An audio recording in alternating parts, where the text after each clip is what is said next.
एक बात अपने जिंदगी में उतार कर रखना कि जिससे तुमने विवाह करा है, जिसके साथ तुम्हारी शादी हुई है, जिसके साथ में तुम्हारा मंगल विवाह हुआ है, जिसके साथ तुम्हारी शादी हुई है, पाणी ग्रहण संस्कार हुआ है, विवाह हुआ है,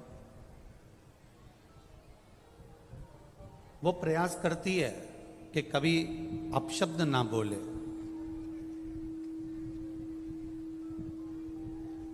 पति भी प्रयास करता है कि अपनी धर्म पत्नी को आड़ा टेढ़ा शब्द का संबोधन ना दिया जाए।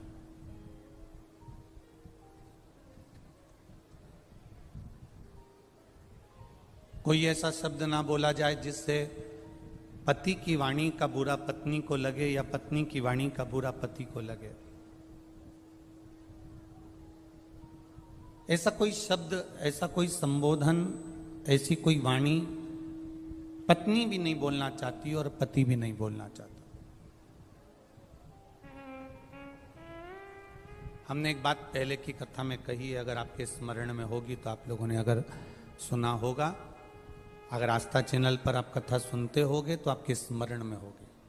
हमने पहले भी कथा में कहा, ना पति बुरा होता है, ना पत्नी बुरी होती है, ना सास बुरी होती है, ना बहू बुरी होती है, ना भाई बुरा होता है, ना देवरानी बुरी होती है, ना जेठ बुरा होता है, ना जेठानी बुरी होती है, ना हम बुरे होते हैं, ना हमारा रिश्तेदार बुरा होता है।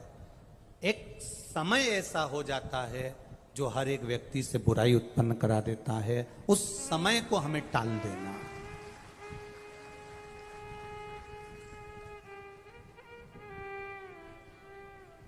सरस्वती माता कब सावित्री बन जाती हैं, कब सावित्री माता सरस्वती बन जाती हैं, कब पार्वती दुर्गा बन जाती हैं, कब पार्वती माँ काली बन जाती हैं, कब लक्ष्मी बैकुंठी बन जाती हैं, कब माता लक्ष्मी अपने आनंद सुख को देने वाली धान्य लक्ष्मी, संतान लक्ष्मी, वैभव लक्ष्मी, सिद्ध लक्ष्मी, प्रतिष्ठा लक्ष्मी बन जाती हैं। समय का कोई ठिकाना नहीं होता।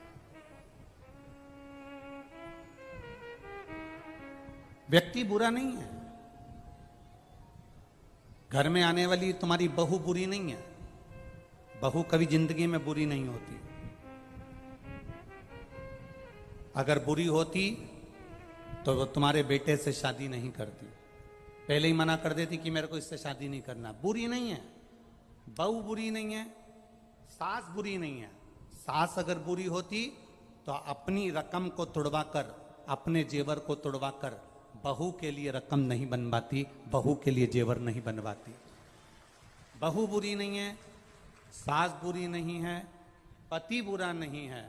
परिस्थितियां कुछ ऐसी बन जाती हैं, कुछ समय की घड़ी, पल, क्षण, चक्र ऐसा चल जाता है जिसके कारणवश हमारे भीतर बुरा हमको नजर आने लगता है, बुरा हमको दिखने लगता है।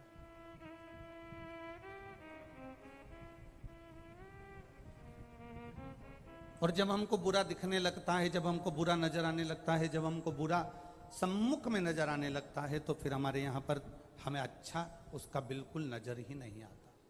कुछ समय की गणना है।